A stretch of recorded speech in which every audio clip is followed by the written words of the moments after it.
সারে মাপানি ধাপা মাপানি সারে জল সাগর জল সাগর জল সাগর।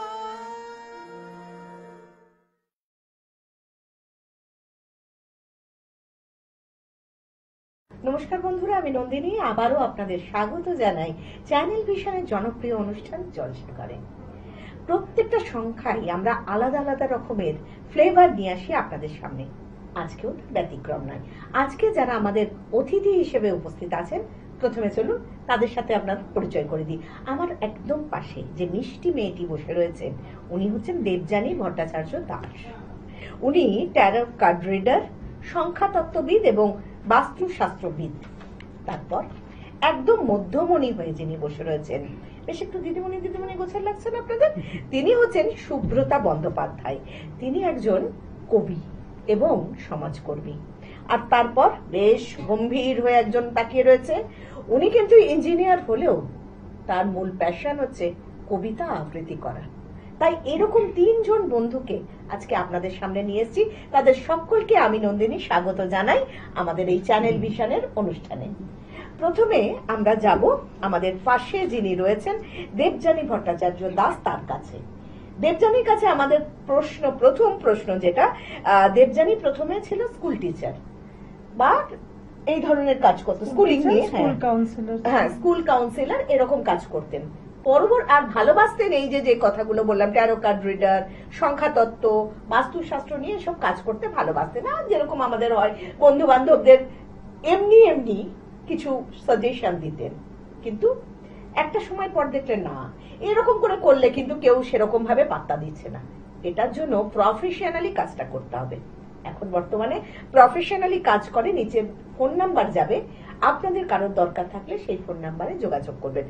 তোমার কাছে এই যে বাস্তুশাস্ত্র, এটা কি বোঝায় বলো, তুমি তোমার মতো করে বলো একটু আমাদের দর্শক বন্ধুদের। আমরা জানি যে বাস্তু মতে হয়তো যে নকশাটা বাড়ির তৈরি হয়েছে, দরজাটা ডান দিকে আছে, দরজাটা বাঁ দিকে হলে বাস্তু হয়, এরকম টাইপের তো? হ্যাঁ, দেখুন, বাস্তু অর্থাৎ যেখানে বাস করি, বাস্তু অর্থাৎ বাসস্থান। তো আমাদের এই বাসস্থান যেগুলো তৈরি হচ্ছে, আমাদের যে কোনো স্থাপত্য, তার সাথে প্রকৃতির ভারসাম্য বা ইউনিভার্স, আমাদের কাছে ইউনিভার্স খুব ইম্পর্টেন্ট।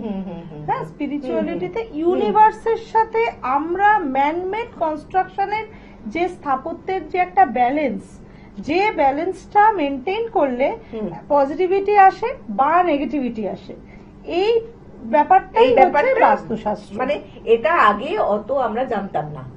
আগেরকার দিনে বাড়ি একটা ঠিক আছে বিশাল বাড়ি, কিন্তু জানতাম না বললে ভুল হবে, আগে বাথরুম গুলো সব দূরে থাকতো, এটাও হয়তো বাস্তুর একটা কারণ। তো সেইভাবে ছিল, কিন্তু বর্তমানে আমরা ফ্ল্যাট তৈরি করতে যাই যখন, আমরা এখন বাস্তু মেনে সবকিছু ঠিকঠাক মেনে, কারণ জীবন অনেক জটিল হয়ে গেছে, তাই তো, সেই জন্য আরো এইসব কথার কথা মনে পড়ছে। এবার দেবযানীদের কাছে, দেবযানীর পর আমরা যাব সুব্রতাদির কাছে। সুব্রতাদি কিন্তু আমার দেশের লোক, সেই জন্য কিন্তু আমি একটু বেশি ওনাকে ফেভার করতেই পারি, দেশের লোক বলে কথা।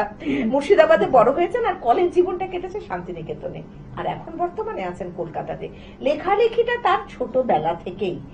তিনি, তার মোট 10টা কাব্যগ্রন্থ রয়েছে, গল্প, কবিতা, শিশু পদ্য, সায়েন্স ফিকশন, সব ধরনেতে তার অনায়াস চলাফেরা। নিজস্ব ঘরানা হচ্ছে ছড়ানা ঘরানা। 2002 সালে তার প্রথম কাব্যগ্রন্থ প্রকাশিত হয়। নানান সামাজিক কাজকর্ম করেন। বর্তমানে women's public safety and security council পশ্চিমবঙ্গের ভাইস প্রেসিডেন্ট হিসেবে রয়েছেন। তুমি কবে থেকে কবিতা লেখা শুরু করেছো দিদি? আমি কবিতা লেখা শুরু করেছি, আমার প্রথম প্রকাশিত বই আসলে 2002 সালে। আচ্ছা, ছোটবেলা থেকেই আমি লিখতাম।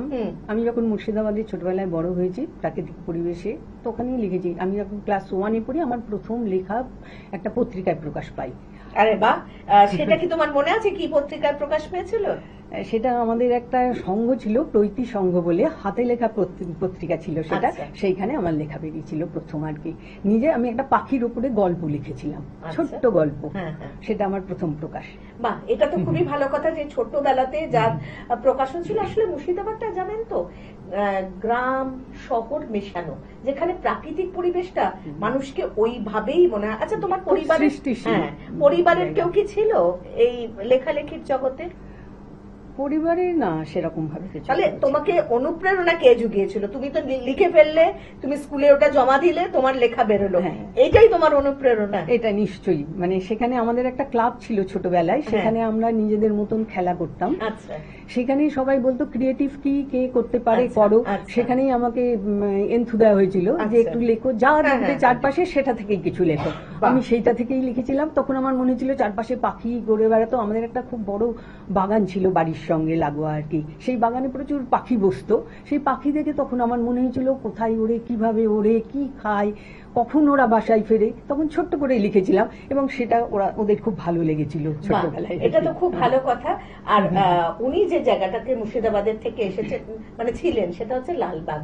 লালবাগ মানে সেই সিরাজদৌল্লা আমলের বিশাল একটা প্রাসাদ রয়েছে, হাজারদুয়ারি প্যালেস, নবাবী জায়গা। তো নবাবী জায়গায় নবাবী মেজাজ হবে, এটাই তো খুব স্বাভাবিক। এবার আমরা যাব অনির্বাণের কাছে। অনির্বাণ দা, আপনাকে অনেক ধন্যবাদ আমাদের চ্যানেলে আসার জন্য। আপনি পেশায় তো ধরুন ইঞ্জিনিয়ার, তো সারাক্ষণই আপনাকে সেটাতে ব্যস্ত থাকতে হয়। তারপর আপনি কবিতা নিয়ে ভালোবাসেন, কবিতা একদম একটা কবিতা শুনবো আপনার কাছে। নিশ্চয়ই। তার আগে প্রথমে বলতে চাই যে আমি খুবই সৌভাগ্যবান যে এমন একজনের পাশে আমি আজকে বসে আছি। আমার প্রিয় লেখিকাদের মধ্যে উনি একজন। আজকে আমি প্রথম কবিতাটা উনারই করব। একদম। কবিতার নাম হচ্ছে অপেক্ষায়। সাথী লেখা, আমি আজও বসে আছি তোমার চিঠির অপেক্ষায়। এখনো এলো না সেই চিঠি। তুমি বলতে কালি দিয়ে লেখা চিঠি তোমার ভালো লাগে না। তুমি লিখবে বৃষ্টি ফোঁটা দিয়ে আকাশের গায়ে। এখনো সে বৃষ্টি পড়লে তাকিয়ে থাকি ধূসর মেঘে ঢাকা আকাশের নীলে। যে গভীরে আছে তোমার না বলা কথা, হাজারো অনুভূতি, আর তোমার ইচ্ছা অনিচ্ছার ছেলে মানুষই কিছু স্বপ্ন। রাতের আকাশে রোহিণী সাথীদের মাঝে খুঁজি তোমার স্বপ্ন। যে স্বপ্নে তুমি নিজেকে রানী বানাতে আমায় পরিয়েছিলে তোমার রাজার মুকুট।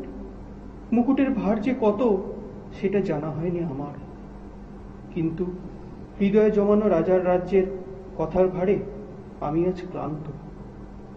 তোমার কোমল মুষ্টিতে ছিল বিশ্ব ব্রহ্মাণ্ডের সুখ। আজও ঠিক তেমনই তোমার চোখের তারায় আমি দেখি নক্ষত্রের জ্যোতি। বৃষ্টি ভেজা পাহাড়ের গায়ে তোমার 30 বছরের সঞ্চিত মেঘ চিঠি যেদিন আকাশ ছোবে, সেদিন আমি পৌঁছে যাব ঠিক তোমার পাশে। আমার অনুযোগে তুমি হাসবে, আমি ডুব দেব তোমার মেঘ চিঠির সাগরে। বৃষ্টি ফোঁটায় স্নান সেরে আমি হাসব তোমারই সুরে। আমাদের হারিয়ে যাওয়া দিনগুলো আবার আসবে ফিরে। আমি যে আজও আছি তারই অপেক্ষায়। বাহ, চমৎকার। আমরা প্রত্যেকেই কারোর না কারোর অপেক্ষায় থাকি চিরকাল। আর দিদির লেখা আর আমাদের অনির্বাণদার বলা দুটোতে একদম এত সুন্দরভাবে আমাদের চোখের সামনে একটা ছবি সৃষ্টি করলো। অনেক ধন্যবাদ, ভীষণ সুন্দর আপনি বলেছেন। আমরা যাব দেবযানীর কাছে। আচ্ছা দেবযানী, এই যে অরিজিনাল ক্রিস্টাল ব্রেসলেট, ক্রিস্টাল গাছ, তারপরে পিরামিড, তারপর পাথর ব্রেসলেট, এগুলো তো তুমি সবকিছুই রাখো। এটা এই যে পরে আছে। ও আচ্ছা আচ্ছা আচ্ছা, হ্যাঁ, এই যে ও পরে রয়েছে ব্রেসলেট, একটু আমার দর্শক বন্ধুদের হাতটা দেখাও। এই যে আলাদা আলাদা কালারের ব্রেসলেট, এটা ফিরোজা, হ্যাঁ, এটাকে বলে সিট্রিন, মানে বৃহস্পতির যে আমরা পোখরাজ পড়ি না, সেই এফেক্টটাই দেয়। কিন্তু আর এটার কি এফেক্ট দেয়? এটা হচ্ছে ফিরোজা। ফিরোজাকে অনেকদিন ভারতীয়রা চেনে। সালমান খান একটা এত বড় সারা জীবন হাতের এখানে পড়তো, পাথর পড়তো, এটা ক্রিস্টাল। ফিরোজার অনেকগুলো কাজ আছে। আমাদের একটা খুব বড় কাজ হচ্ছে আমাদের বিশুদ্ধি চক্রা, মানে আমাদের গলার কাছে একটা চাকরা থাকে, এটাকে বলা হয় বিশুদ্ধি চক্রা। এই জায়গাটাতে মানে কারো থাইরয়েড থাকলে বা গাইনোকোলজিক্যাল প্রবলেম থাকলে হরমোন কন্ট্রোলে ফিরোজা মেয়েদের ভীষণভাবে হেল্প করে। ওকে, হ্যাঁ, হরমোন কন্ট্রোল, তাছাড়া আরো অনেক কাজ আছে। হ্যাঁ, চাকরা ব্যালেন্সিং এ এটা হচ্ছে গ্রিন অ্যাভেঞ্চুরিন বলা হয়, এটা আমরা বিভিন্ন ব্লকেজ ক্লিয়ারেন্স এর জন্য দিই। তারপরে পড়াশোনা স্টুডেন্টদেরকে দেওয়া হয়, গুড মেমোরি, এটা বুধ বা মার্কারিকে ভীষণভাবে সাপোর্ট করে। বেশ, তারপরে আচ্ছা, তারপরের এই ধূসর রঙের এই নামটা এখন সবাই জানে, এটা হচ্ছে পাইরাইট। পাইরাইট মানেই হচ্ছে মানি ম্যাগনেট, এদের গোল্ড মাইন। এটা পড়লেই হাতে টাকা পয়সা চলে আসবে। পাইরাইট রাখলে টাকা অ্যাট্রাক্ট হয়। এর আরেকটা নাম হচ্ছে মানি ম্যাগনেট। ওরে বাপ, এটা আমি ব্রেসলেট পরেছি, এর একটা র ক্রিস্টাল হয় এরকম, মানে ওটাকে বলে রক আর কি, পাইরাইট রক বা ক্রুড রক, ওইটা। এটাও আরেক ধরনের সিট্রিন, আমার হাতে দুটো সিট্রিন থাকে। তারপরে এই হাতে একটা পরেছি, এটাকে আমরা বলি হচ্ছে ট্রিপল প্রোটেকশন ব্রেসলেট। এখানে 3 রকম পাথর থাকে, একটা হচ্ছে টাইগার্স আই, টাইগার্স আই থাকে, ব্ল্যাক টুরমালিন, এদের কাজ হচ্ছে যে কোনো ইভিল আই, যে কোনো গলার পেন্ডেন্টে বা আংটিতে বা হাতে। আর এইটা হচ্ছে অবসিডিয়ান, এদের কাজই হচ্ছে যে কোনো ধরনের নজর, ইভিল আই সবকিছু তাড়িয়ে দেওয়া, নেগেটিভ এনার্জিকে সরিয়ে দেওয়া, এরকম বিভিন্ন 3 রকম প্রোটেকশন দিয়ে এটাকে বলে ট্রিপল প্রোটেকশন ব্রেসলেট। ওকে, ভীষণ কার্যকরী। আসলে আমরা তো ছোটবেলায় দেখেছি মা কাজলের টিপা লাগাতো, কাজলের টিকা লাগালেই সমস্ত নেগেটিভিটি চলে যেত, কিন্তু বর্তমানে বোধহয় কাজলের টিকা এখন অবসলিউট হয়ে গেছে, এখন তার জন্য এটা পড়তে হবে। কিংবা একটা ওই কালো রঙের কিছু একটা বাচ্চাদের হাতে বা পায়ের উপর দিয়ে পরানো হয়। হ্যাঁ, মানে এই কাজলের টিকা কিন্তু চলে যায়নি, আছে। ব্ল্যাক কালারের একটা বড় গুণ হচ্ছে নেগেটিভিটিকে সরানো, যার জন্য ব্ল্যাক টুরমালিন, যে কোনো প্রোটেকশন ব্রেসলেট একটু ব্ল্যাকিশ। আচ্ছা, হ্যাঁ, মানে আর তাছাড়া একটা কম্বিনেশন হয়, বিভিন্ন ধরনের ওয়াল হ্যাঙ্গিং জাতীয় হয়, সেলেনাইট টুরমালিন কম্বিনেশন করে, টুরমালিন ইজ ব্ল্যাক। ওকে, তো নজর সরানোতে ব্ল্যাকের কিন্তু একটা বড় ভূমিকা আছে। বেশ, তাহলে আপনারা বুঝতেই পারছেন, আপনারা বাড়িতে হয় ওর কথা মতো ক্রিস্টাল রাখবেন, না তো ওই বাড়িতে ওয়াল হ্যাঙ্গিং এ কিছু আছে, অনেক রকমের আছে নজরের। তাছাড়া তো বিভিন্ন ধরনের আমাদের রেমিডিজ নজরের জন্য আমরা করতে পারি সেই রকম। বা আগেকার দিনে আপনারা দেখতেন যে বাড়িতে গঙ্গা জল ছিটা দেওয়া হয় একদম মেন ডোরে, যে টাইমটাতে ধরুন সব থেকে সকাল বা ইভিনিং, যে টাইমটা রাত ছেড়ে দিন হচ্ছে অথবা দিন ছেড়ে রাত হচ্ছে, এই জাংশন টাইমটা স্পিরিচুয়ালিতে কিন্তু খুব ইম্পর্টেন্ট। সেই টাইমটাতে ইটস নেসেসারি যে আমরা আমাদের বাস্তুটাকে কিছু প্রোটেকশন দিই। সেটা হচ্ছে যেমন এখন আমি যেটা বলি, খুব সুন্দর একটা রিচুয়াল, খুব খরচা সাপেক্ষ নয়, কিন্তু বাড়িতে বিরাট প্রোটেকশন। একটা ছোট্ট তামার ঘটিতে হাফ গঙ্গা জল, হাফ গোলাপ জল। বেশ, হ্যাঁ, গোলাপ জল কিন্তু ভীষণ ভাবে শুক্রকে আপলিফট করে। হ্যাঁ, এই সন্ধ্যের টাইমটাতে গোলাপ জল গঙ্গা জল মিশিয়ে প্রত্যেকটা দরজা এবং জানলায় যদি একটু ছিটা দেওয়া যায়, সেটা কিন্তু প্রচন্ড ভাবে নেগেটিভ এনার্জিকে সরিয়ে ঘরে পজিটিভ এনার্জি অ্যাট্রাক্ট করতে সাহায্য করে। সেই সময় আজকাল তো আগে ধুনোর মধ্যে আমরা কর্পূর দিয়ে জ্বালাতাম, একদম একদম। এখন খুব ভালো একটা জিনিস বেরিয়েছে অনলাইনে, ভীষণ available, camphor diffuser, electric diffuser. ওতে আগুনে দিলে কি হয়, চোখের নিমেষে জিনিসটা জ্বলে যায়, কিন্তু এই ক্যাম্ফর ডিফিউজারে কর্পূরটা না ধীরে ধীরে ধীরে ধীরে জ্বলে, আগুন জ্বলে না, মানে ওটা হিটেড হয়ে একটা ফিউম তৈরি করে। সেই গন্ধটা, কর্পূরের গন্ধ যেখানে থাকবে সেখানে সমস্ত রকম ব্ল্যাক ম্যাজিক এবং নেগেটিভ এনার্জি কিন্তু নষ্ট হয়ে যায়। আমরা এখন যাব সুব্রতাদির কাছে। সুব্রতাদি, আমি শুনেছি তুমি শান্তিনিকেতনে পড়াশোনা করেছো, এবং তুমি যখন পড়াশোনা করতে তখন আমাদের তখনকার দিনের প্রধানমন্ত্রী শ্রীমতী ইন্দিরা গান্ধী এসেছিলেন, এবং বোধহয় তোমাদের সমাবর্তনের অনুষ্ঠানের সময় বোধহয় খুব সম্ভবত ছিলেন। এটা আমাদের কাছে একটা বড় পাওয়া, তোমার মুখ থেকে সেইটা একটু আমরা শুনবো। ঠিকই বলেছো, সেটা আমাদের কাছেও বিশাল বড় পাওয়ার, ভীষণ সৌভাগ্যের ব্যাপার যে ওনাকে আমি ওই সময় কাছে পেয়েছি, দেখেছি। আমি শান্তিনিকেতনে যখন উনি আসতেন, তখন আমাদের হস্টেলের ব্যালকনি থেকে আমরা দেখতে পেতাম যে উনি হেলিপ্যাডে নামছেন। উনি যেহেতু ওখানকার প্রাক্তনীয় ছিলেন, মানে প্রধানমন্ত্রী ছিলেন সে সময়, আর বিশ্বভারতীর আচার্য ছিলেন, আর ওখানকার প্রাক্তনী ছিলেন। সেই জন্য ওখানকার জায়গাটা না উনিও খুব ভালোবাসতেন। নেমেই হেলিপ্যাড থেকে এগিয়ে এসেই আমাদের ছাত্রছাত্রীদের দেখতে পেতেন আর হাত নাড়তেন ভীষণ আন্তরিকভাবে। কি আনন্দ যে হতো সেই সময়। আর আমি 1982 সালে ওখান থেকে এমএসসি পাশ করেছি আর কি। সেবার সমাবর্তনে উনি এসেছিলেন আচার্য হিসেবে। আম্রকুঞ্জে অনুষ্ঠান হচ্ছিল, আম্রকুঞ্জের মঞ্চে আমরা সবাই গেলাম। ইন্দিরা গান্ধী এলেন আর সপ্তপর্ণী আমাদের হাতে দিয়ে আমাদের সম্বর্ধনা জানাতেন উনি নিজে। বাহ, সেই সময় ওই সপ্তপর্ণী হাতে দিয়ে এত সুন্দরভাবে উনি হাসতেন, যেন কত নিজেদের আপন একজন এসছেন আমাদের কাছে। আমরা মনেই করতাম না তখন যে উনি একজন প্রধানমন্ত্রী, দেশের প্রধানমন্ত্রী সর্বোচ্চ। হ্যাঁ, একদম নিজের ভীষণ আপন লাগতো আর কি আমাদের। আমি ওনাকে 3 বার দেখেছি ওনাকে আসতে শান্তিনিকেতনে আর কি। 2 বছর আসতেন যতদিন প্রধানমন্ত্রী ছিলেন। আচ্ছা, তোমার সেই স্মৃতিটা আজও আমরা আপনাদের ছবিটা দেখাবো, যে ছবিটাতে দিদির পাশেই তখনকার দিনের প্রধানমন্ত্রী। আমার তো শুনে এখন গায়ে কাটা দিচ্ছে। মানে উনি স্বয়ং ওনাকে কাছ থেকে দেখেছেন, এটা সত্যি একটা বড় পাওয়া, তাই না? আমাদের বড় পাওয়া, সত্যি তাই। এটা চিরজীবনের সম্পদ হয়ে আছে, একদম সম্পদ হয়েছে। আচ্ছা, তোমার এই ছড়ানা ঘরানা বলে একটা ব্যাপার রয়েছে, এই ব্যাপারটা কি একটু আমাদের যদি বলো। কিন্তু সেটা শুনবো, তার আগে আমরা অনির্বাণের আরেকটি কবিতা শুনে নেবো, তারপর তোমার কাছে আসছি প্রশ্নটা নিয়ে। আমি সুব্রত বন্দ্যোপাধ্যায়েরই আরেকটি কবিতা পাঠ করছি। কবিতার নাম হচ্ছে সাজানো সংসার। বাড়িটার ভাঙা ইটের দেওয়ালে আলো আধারি জঞ্জাল স্তূপে লুকোচুরি খেলে অতীত বর্তমান। কত মানুষের কত সুখ আহ্লাদ মিশে রয়েছে নোনা ধরা ইমারতের সোধা গন্ধে কড়িকাঠের গায়ে। জানালার গড়াত ছুঁয়ে এখনো মন কেমনেরা খেলা করে শাঁখের আওয়াজে। আজও যে কত প্রদীপ চলে উঠোনের মাঝে তুলসী তলায়।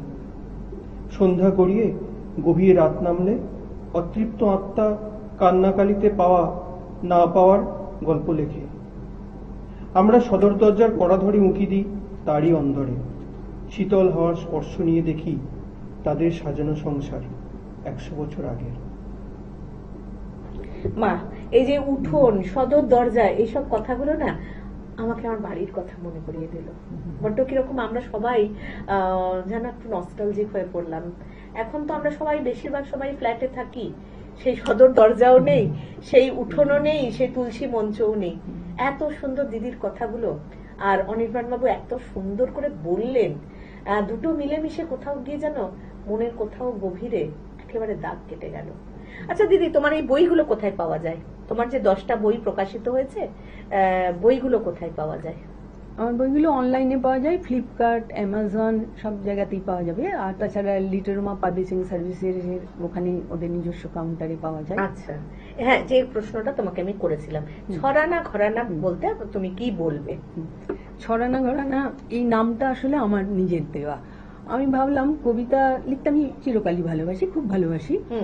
একটা নতুন আমার মাথায় এলো যে আমি একটা নতুন স্টাইলের একটা কবিতার ধরন বানাবো, সেটার নাম দেব ছড়ানা ঘরানা। মানে ছড়া অথচ ছড়া নয়, সেই জন্য আমি এই নামটা দিয়েছি। 7 লাইনের কবিতা হবে, সব কবিতাই 7 লাইনের হবে। একটা স্ট্রং বক্তব্য থাকবে। সেই কবিতাটার ধরনটা হবে প্রথম 2 লাইনের ছন্দে মিল থাকবে, এবং পরের যে 4 লাইন সেই 4 লাইনে আবার অন্য একটা ছন্দে মিল থাকবে। তারপর যে 7 লাইন, সপ্তম লাইনটা থাকবে লাস্ট লাইন, সেটা প্রথম লাইনের সঙ্গে ছন্দ থাকবে, যেন অ্যাজ ইফ একটা বাক্সর মধ্যে কবিতাটা এবং বক্তব্যটা বন্দি থাকলো, এবং আমি সেটাকে চেন টেনে দিলাম, এবং কবিতাটা যেন 7 লাইনের মধ্যে বন্দি হয়ে থেকে গেল। সেইটার নাম দিয়েছি আমি ছড়ানা ঘরানা। বাহ, চমৎকার। আমি পঞ্চমান কবিতা জানতাম, অনুকবিতাও জানি, সনেট জানি, কিন্তু ছড়ানা ঘরানা জানতাম না। এটা আমাদের কাছে একটা নতুন পাওয়া। দিদি সত্যি আমাদের একটা নতুন কিছু উপহার দিয়েছে। এটা একটু আমি আপনাদের দেখাচ্ছি, আমার দিদির কাছে যাবো একটু বাদে। এইটা হচ্ছে স্বপ্নিলের স্বপ্ন। এই বইটা আপনাদের একটু আমি দেখাই। এই বইটা হচ্ছে যে সমস্ত বাচ্চারা ক্লাসে একটু অমনোযোগী থাকে, সহপাঠীরা তাকে চেনে, তার বাবা মারা তার ভবিষ্যৎ নিয়ে তারে জমিন পার বলা যেতে পারে, সেই রকম ক্লাস থেকে লুকিয়ে বেড়ায়, নীল ডাউন খায়, সেই সব জায়গাতে একজন নতুন টিচার জয়েন করবেন, তিনি লাইব্রেরিটাকে রাখবেন। এই লাইব্রেরির বইয়ের মধ্যে বাচ্চাটা জীবনটাকে খুঁজে পাবে, তাই তো? Exactly. তো এই রকম ধরনের ব্যাপারটা নিয়ে স্বপ্নিলের স্বপ্ন, এটা সায়েন্স ফিকশন, যেটা ছোটদের পড়তে ভীষণ ভাবে ভালো লাগবে। তো সেই ব্যাপারটা এত সুন্দরভাবে দিদি লিখেছেন এই যে বইটার মধ্যে। কিন্তু তার আগে আমরা আরো একবার যার কাছে যাব, সুন্দরী আমাদের দেবযানীর কাছে। দেবযানীর কাছে যাব। আমাকে তুমি বলো, বাস্তুশাস্ত্র মতে বাথরুম কোনখানে হবে, শোবার ঘর কোনখানে হবে, কিচেন কোনখানে হবে, এগুলো আমার প্রাইমারি যেটা বেসিক, এটা আমার দর্শক বন্ধুদের একটু বলো। যখন আমরা একটা ফ্ল্যাট হিসেবেই বলবো, কারণ ফ্ল্যাটটাই আমাদের মোটামুটি সবার থাকে। হ্যাঁ, মোটামুটি ধরুন এন্ট্রেন্স ডোর দুটো জায়গাতে বারণ। বেশ। হ্যাঁ, তার মধ্যে একটা হচ্ছে সাউথ ওয়েস্ট, দক্ষিণ পশ্চিমে এন্ট্রেন্স ডোর নয় এমন ফ্ল্যাট নিতে হবে। দক্ষিণ পশ্চিম জায়গাটা কিন্তু ডেভিলের জায়গা, যেটা আমাদের হিসেবে ডেভিলের জায়গা, ওখানে আমরা কোনো এন্ট্রেন্স ডোর করব না। দক্ষিণের দরজা জম দুয়ার বলি আমরা এমনিতে। হ্যাঁ, জমের দক্ষিণ দুয়ার। হ্যাঁ, দক্ষিণ পশ্চিমটা কোনো দরজা থাকবে না। কিন্তু আবার দক্ষিণ পশ্চিমের রুম, ওটা যদি স্বামী স্ত্রীর বেডরুম হয় সেটা সব থেকে ভালো, ভীষণ প্রোডাক্টিভ। ইউজুয়ালি দেখা যায় যে সন্তানাদি হওয়ার ক্ষেত্রেও খুব ভালো। মানে ওইখানে কোনো দরজা হবে না, কিন্তু সাউথ ওয়েস্টের রুম, ওইটাকে নৈরিত কোণের জায়গাটা কিন্তু মানে স্বামী স্ত্রীর বেডরুম হিসেবে ভীষণ ভালো। আর রান্নাঘরটা একটু তাড়াতাড়ি যাব আমরা, আমাদের কাছে সময় একদমই। রান্নাঘর আমরা করব দক্ষিণে। রান্নাঘর রাখবো দক্ষিণে, সাউথ ইস্টেও রাখতে পারি, আর নর্থ ইস্ট বা ঈশান কোণ যেটা হচ্ছে মেন দেখবো, সেইখানে চেষ্টা করব ঠাকুর ঘর অথবা যে কোনো ড্রয়িং রুম হতেই পারে। কিন্তু কোনো অবস্থাতেই চারটে জিনিস ঈশান কোণে থাকবে না, কারণ একটা বাড়িতে যদি ঈশান কোণ গন্ডগোল থাকে, সেই বাড়িতে কোনো বাস্তু রেমেডি করা যায় না। চারটে গন্ডগোল। কি গন্ডগোল?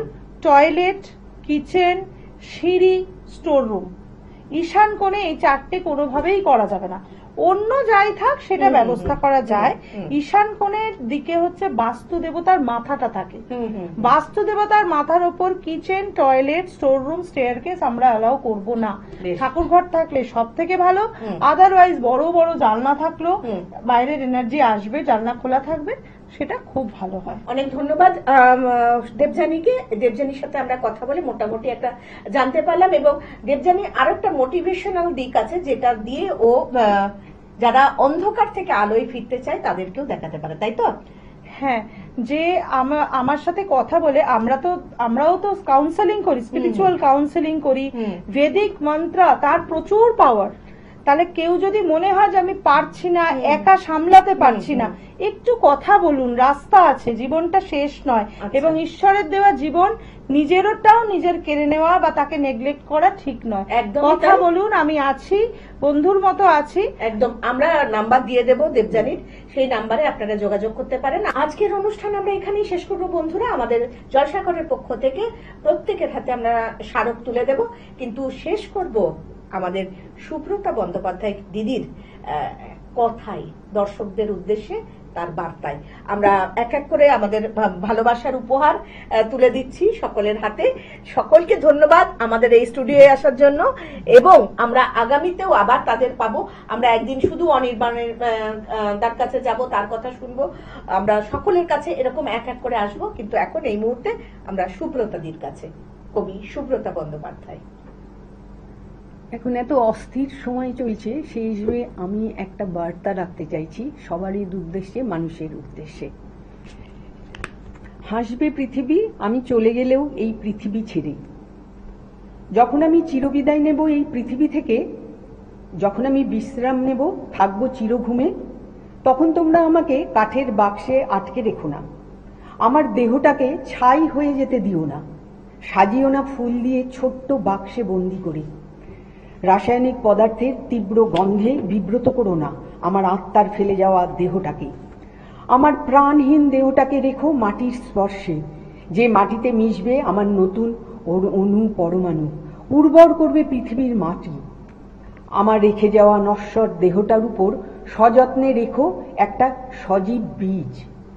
অঙ্কুরোদ্গমে সৃষ্টি হবে এক নতুন প্রাণ, শাখা প্রশাখা ছড়িয়ে নির্মল বাতাসে সে আগলে রাখবে শতকোটি প্রাণ এই পৃথিবীর বুকেই। বাহ, খুব সুন্দর। আমরা এইভাবেই শতকোটি প্রাণকে এগিয়ে নিয়ে গিয়ে আজকের অনুষ্ঠান শেষ করলাম। সকলে ভালো থাকুন, সুস্থ থাকুন। সারে মা গারে সারে মা পানি ধাপা মা পানি সারে